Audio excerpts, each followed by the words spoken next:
কয়েকদিন আগে বলেছে ওদের এক আলোচক বক্তা কোরআনের আয়াতের ভুল তাফসীর করেছে, হাদিসের অপব্যাখ্যা করেছে, আমি ধরিয়ে দিয়েছি, প্রতিবাদ জানিয়েছি।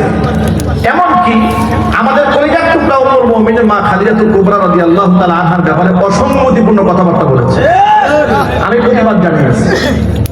কারণ আপনার সাথে আমার বন্ধুত্ব আছে, মহব্বত আছে, ততক্ষণ আপনি কোরআন, সুন্নাহ, সাহাবায়ে কেরাম, ঈমান, আদর্শ, আজওয়াজ মুতাহহারা তাদের প্রতি মহব্বত রাখবেন যতক্ষণ, আপনার প্রতি মহব্বত থাকবে ততক্ষণ।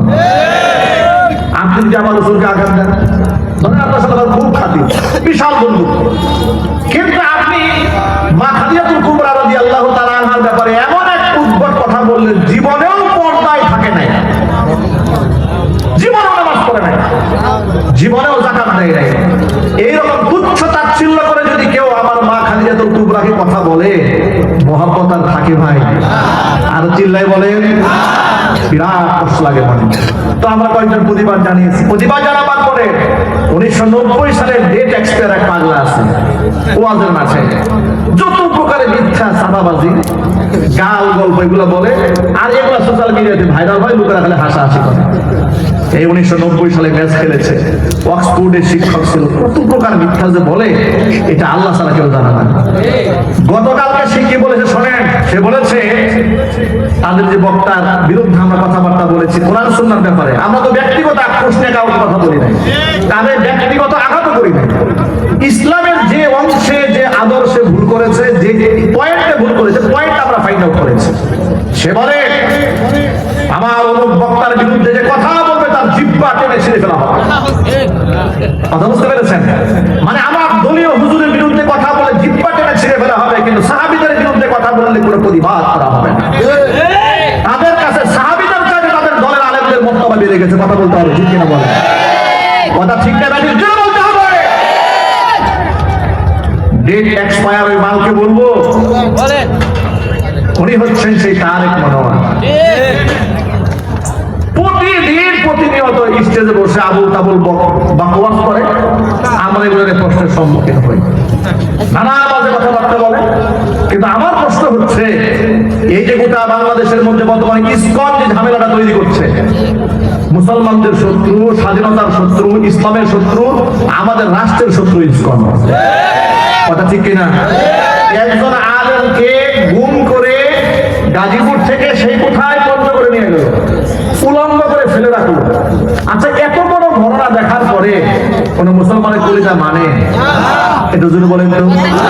কিন্তু রহস্যজনক ভাবে এই যে সমস্ত আলেমরা একটা দলের সদস্য, তারা তাদের মুখে কোনো আওয়াজ নাই। ইসকনের বিরুদ্ধে আওয়াজ কেন নাই জানেন? কারণ হিন্দুদের ভোট তাদের খুব দরকার, খুব দরকার।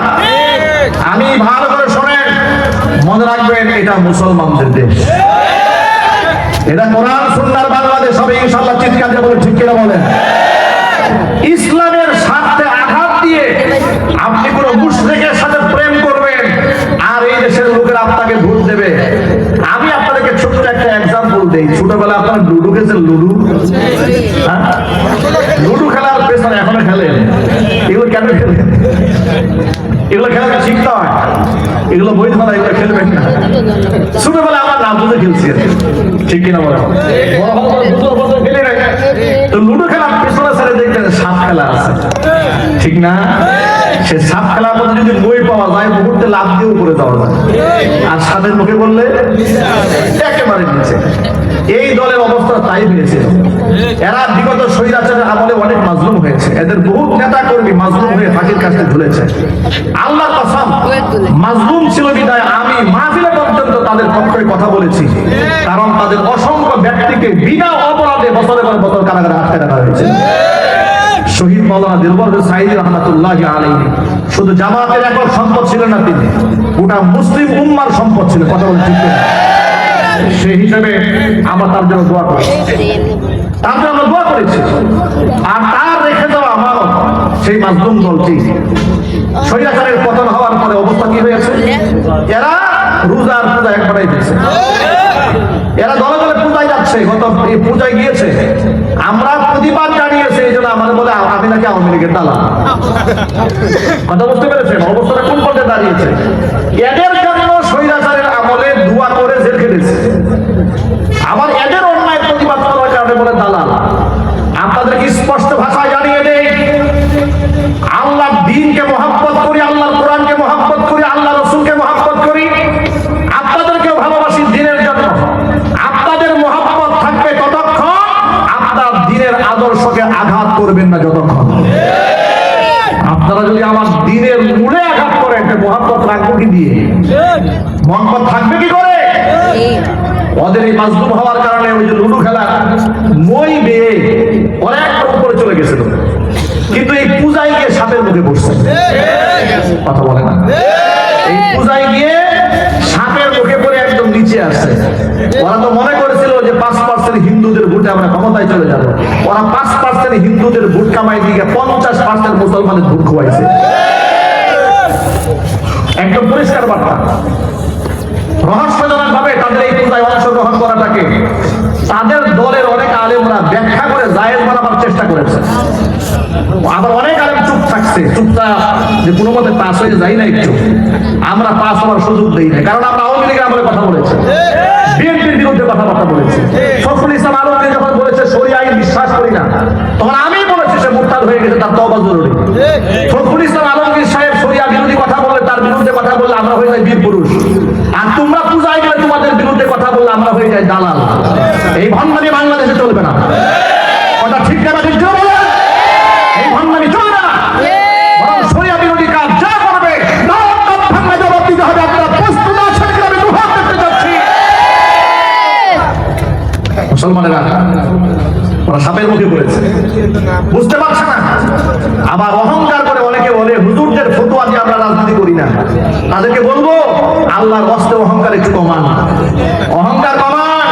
আল্লাহ আছেন, অহংকার করে কিন্তু অলরেডি ফেরাউন অলরেডি হারিয়েছে, আর ফেরাউনের যে লেটেস্ট নাতিপুতি এরা কিন্তু দূর খেয়েছে। কথা ঠিক না ঠিক? অহংকার করা যাবে না। আমাদের মহব্বত ভালোবাসা সব হবে কার জন্য? আরো যদি বলতে হবে কার জন্য? আমার প্রিয় ভাইরা, ওয়াজ মাহফিলের স্টেজে ওদের এই সমস্ত কুকর্মের ব্যাপারে মানুষকে সতর্ক যখন করি, ওরা আমাদেরকে বলে ওয়াজে না বললে ব্যক্তিগত বলা যায় না। আমার প্রশ্ন হচ্ছে, আমরা প্রতিবাদ করলে ব্যক্তিগত প্রতিবাদ করতে হয়, ব্যক্তিগত ভাবে বলার জন্য নসিহত করো। তোমার দলের হুজুর যে বললো যদি কেউ অমুকের বিরুদ্ধে কথা বলো জিহ্বা টেনে ছিঁড়ে ফেলবো, তার বিরুদ্ধে তোমার নীরব কেন? এর মানে তোমাদের দলের কারো বিরুদ্ধে গেলে তোমরা ডান বাম তাকাও না, তাহলে কাফের, মুশরিক, বেঈমান, মুনাফিক ফেসবুকে লিখলে তোমরা পরোয়া করো না। আর তোমরা কোরআন সুন্নাহর মধ্যে আঘাত দিবা, আর তোমাদেরকে আমরা ঘরের মধ্যে বন্দী করে বলবো ভাই এই সরি বলে ফেলে রাখছে, তা হবে না। তোমরা মিডিয়ার সামনে ভণ্ডামি করলে তোমাদের জবাব মিডিয়ার সামনে হবে। কথা ঠিক না? চিল্লায় বলেন। সুতরাং ওই ডেট এক্সপায়ার তারেক রহমান যে বলেছে জিহ্বা টেনে ছিঁড়ে ফেলবো, আপনারা কাদের জিহ্বা টেনে ছিঁড়ে ফেলবেন? কার জিহ্বা টেনে ছিঁড়ে ফেলার হুমকি দেন আপনি? আপনার দলের ভণ্ডরা আল্লাহর কোরআন নিয়ে তামাশা করে, এমনকি আপনি নিজে আল্লাহর কোরআনের তাফসীর মাহফিলটাকে একটা ভণ্ডামির জায়গা বানিয়েছেন। আপনার বিচার হওয়া উচিত। কথা বলতে হবে, ঠিক কিনা বলেন? আপনি জিহ্বা টেনে ছিঁড়ে ফেলার হুকুম দেন, যখন যেই ব্যক্তি মা খাদিজাতুল কুবরা রাদিয়াল্লাহু তাআলা আনহার ব্যাপারে জীবনেও নামাজ পড়ে নাই, জীবনেও হজ করে নাই, যাকাত দেয় নাই, এইরকম বিয়াদবিমূলক কথাবার্তা বলে, জীবনেও পর্দা করে নাই বলে তামাশা করে, আল্লাহ নবী সাল্লাল্লাহু আলাইহি ওয়াসাল্লামের সম্মান ইজ্জত নষ্ট করে হুজুরকে সাংবাদিক বলে, তখন কলিজায় আঘাত লাগে না? তখন বলতে মনে চায় না যে রাসূলের সঙ্গে বিয়াদবি করলে, সাহাবীদের সঙ্গে বিয়াদবি করে জিহ্বা টেনে ছিঁড়ে ফেলবো? এর মানে হচ্ছে তোমাদের কাছে রাসূলের চাইতে, সাহাবীদের চাইতেও তোমাদের কাছে দলীয় নেতা কর্মীর দাম বেশি হয়েছে। এই ভণ্ডামি বাংলাদেশে ইনশাআল্লাহ আমরা করতে দেব না। এই ভণ্ডামি চলবে না। আপনারা রাজি আছেন কেন? তো হাত দিতে যাচ্ছে।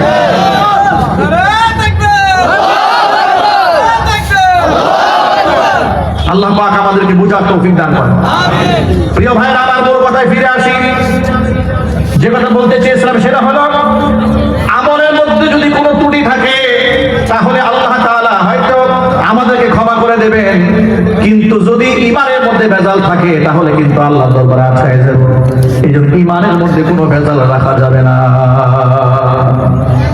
আল্লাহর আয়াতটা যেভাবে বিশ্বাস করেছেন সাহাবায়ে কেরাম, সেইভাবে বিশ্বাস করতে হবে। ছোট্ট একটা এক্সাম্পল দিই আপনাদের সামনে।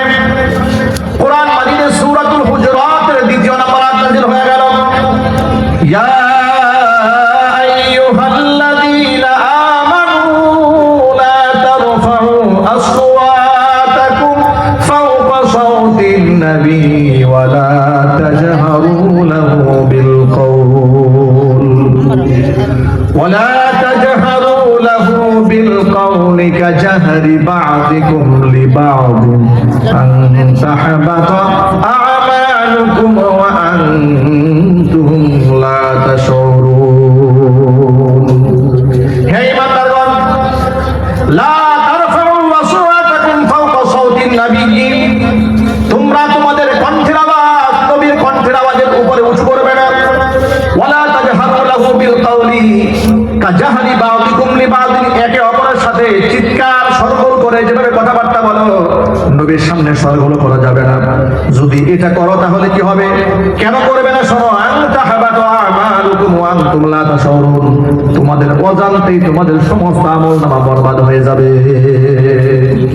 নবীর সামনে বেয়াদবি আল্লাহ বরদাস্ত করেন না। আল্লাহ পাক বলেন, যদি আমার নবীর সামনে এতটুকু বেয়াদবি হয়ে যায় তাহলে কিন্তু আমলনামা সব বরবাদ হয়ে যাবে। এই আয়াতটা নাযিল হওয়ার পরে আনসারী একজন সাহাবীর নাম ছিল সাবিত ইবনে কায়েস রাদিয়াল্লাহু তাআলা আনহু, হুজুরের সামনে মসজিদে নামাজে আসাই বন্ধ করে দিলেন। হুজুর জিজ্ঞেস করলেন, সাবিত ইবনে কায়েস কোথায়?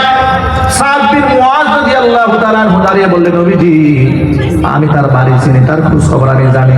হুজুর বললেন, একটু খোঁজ খবর নিয়ে আসো। বাড়ি গেলেন, গিয়ে দেখেন হযরত সাবিত বিন কায়েস রাদিয়াল্লাহু তাআলা আনহু তিনি ঘরের মধ্যে মাথা নিচু করে বসে আছেন। এবার সাদ বিন মুআজ জিজ্ঞেস করলেন, ভাই কি হয়েছে, তোমার মসজিদে যাও না? হুজুর তোমার ব্যাপারে জানতে চেয়েছেন। তখন সাবিত ইবনে কায়েস বলেন, আল্লাহ তাআলা কোরআন মাজিদে বলেছেন নবীজির কণ্ঠের আওয়াজের উপরে কণ্ঠ বড় হয়ে গেলে আমল বরবাদ হয়ে যাবে। কিন্তু আমার তো জন্মগত কণ্ঠের আওয়াজ বড়, জীবনে কতবার হুজুরের সামনে কণ্ঠ উঁচা করে কথা বলেছি, আমার তো ভয় হয় না জানি আমি জাহান্নামী হয়ে গেছি। এই লজ্জায় আমি রাসূলের সামনে যাই না। সুবহানাল্লাহ বলবেন না? আল্লাহর নাজিল কিন্তু এক একটা আয়াতের উপরে সাহাবায়ে কামে বিশ্বাসের গভীরতা কত করছে। সাহাবী ইবনে কায়েস বলেন, আমি তো ইচ্ছা করে রাসূলের সামনে জুড়ে বলিনি, কিন্তু আমার গলার ভয়েস উঁচা, তিনি ভালো বক্তৃতা করতে পারছেন। নবীজির কাছে গিয়ে এই রিপোর্টটা পেশ করা হলো। আল্লাহর নবী সাদ বিন মুআজকে বললেন, তাড়াতাড়ি যাও সাবিত ইবনে কায়েসকে গিয়ে বলো, আমি মুহাম্মদ সাল্লাল্লাহু আলাইহি ওয়াসাল্লাম সাক্ষ্য দিচ্ছি সাবিত বিন কায়েস আল্লাহর জান্নাতি। সুবহানাল্লাহ, আরো জোরে বলেন সুবহানাল্লাহ। আল্লাহর আয়াতের উপর মহব্বত থাকতে হবে, ভালোবাসা থাকতে হবে। সুতরাং কোন ব্যক্তি যদি আল্লাহর আয়াতের উপর দুর্বল ঈমান থাকে তাহলে তার আমল কবুল হবে না, ঈমান কবুল হবে না। আবার আপনি মনেও বিশ্বাস করেন, মুখেও স্বীকার করলেন, আমলে বাস্তবায়ন করার ক্ষেত্রে আপনি কিছু কিছু বিধান মানলেন আর কিছু কিছু বিধান আপনার কাছে ভালো লাগে না, এটা যদি হয়, এরকম মুসলমান সমাজে আছে না? না, তারা বলে হুজুর নামাজ রোজা হজ যাকাত মোটামুটি ভালোই লাগে, কিন্তু পর্দার কথা বলে ভালো লাগে না। এই পর্দা ভালো লাগে না। সুদী ব্যবসা করি, সুদের ব্যাংকে চাকরি করি, সুদী ব্যাংকে চাকরি করে, হালাল না হারাম? আরো জোরে হারাম। বলে হুজুর এটা মানতে পারলাম না, আধুনিক বিশ্ব কত রকম চাকরি আছে, আমি একটা করি, হারাম। এতটুকু সন্দেহ যে ব্যক্তি করেছে, স্বাধীনভাবে আল্লাহ পাকের আয়াতের মধ্যে প্রশ্ন তুলেছে, আল্লাহ পাক তাদের ব্যাপারে কোরআনে ফয়সালা দিয়ে দিয়েছেন। শুনেন, আল্লাহ পাক বলেছেন, ওয়ামা কানা লিমুমিনিন ওয়ালা মুমিনাতিন ইযা কাদাল্লাহু ওয়া রাসূলুহু আমরা আন ইয়াকুনা লাহুমুল খিয়ারাতু মিন আমরিহিম ওয়া মান ইয়াসিল্লাহা ওয়া রাসূলাহু ফাকাদ যাল্লা দালালান মুবিনা। আমি আল্লাহ এবং আমার রাসূল যদি কোনো ব্যাপারে রায় দিয়ে ফেলেন তাহলে সেই ক্ষেত্রে ঈমানদারেরা নিজের পক্ষ থেকে কোনো মতামত ব্যক্ত করার কোনো অধিকার থাকে না। যদি কোনো ব্যক্তি সীমা লঙ্ঘন করে, আমি আল্লাহর কথাকে ভাইলেশন করে, আমি আমার রাসূলের কথাকে অমান্য করে, ফাকাদ আল্লাহ বলা আলাম মুবিনা, সেই ব্যক্তি সুস্পষ্ট গোমরা হয়ে যাবে। ভাইরা আমার, এই জন্য আল্লাহর নাজিলকৃত যত বিধিবিধান আছে হাসি মুখে মানতে রাজি আছেন? কারা কারা দু হাত দেখতে চায়?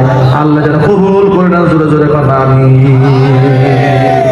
এই জন্য কোরআন সুন্নাহর অকাট্যভাবে প্রমাণিত কোরআনের যে অংশগুলো আমাদের কাছে এসেছে, কোরআন তো পরিপূর্ণ এসেছে, হাদিসের যে অংশগুলো অকাট্যভাবে এসেছে। কারণ এই সমাজের মধ্যে অনেক মিথ্যাবাদী হাদিসের মধ্যে ভুল কথা চালিয়ে দিয়েছে, কথা বলতে হবে, ঠিক কিনা বলেন? এই জন্য রাসূলের পক্ষ থেকে অকাট্যভাবে প্রমাণিত যা আছে সকল বিধিবিধানের উপরে কোনো প্রকারের প্রশ্ন ছাড়া, কোনো প্রকারের সংকীর্ণতা ছাড়া, মনের মধ্যে কোনো প্রকারের সংশয় ছাড়া হাসি মুখে রবের সমস্ত বিধানকে আমরা মানতে চাই। আল্লাহ যেন কবুল করেন। পারবো ইনশাআল্লাহ? যদি বলুন আল্লাহ পাক যেন কবুল করেন, জোরে করে আমিন। এই জন্য ঈমানের মধ্যে কোনো ভেজাল রাখা যাবে না। আল্লাহর উপর ঈমান আছে না ভাই আমাদের ইনশাআল্লাহ? ফেরেশতাদের উপর ঈমান, কিতাব সমূহের উপর ঈমান, রাসূলগণের উপর ঈমান, পরকালের উপর ঈমান। এমনকি ভাগ্যের ফয়সালা যে আল্লাহর পক্ষ থেকে হয়, সেটা হোক ভালো আর মন্দ, এর উপরেও আমাদের ঈমান আছে। আল্লাহ রাব্বুল আলামিন ঈমানকে মজবুত করার তৌফিক দান করেন।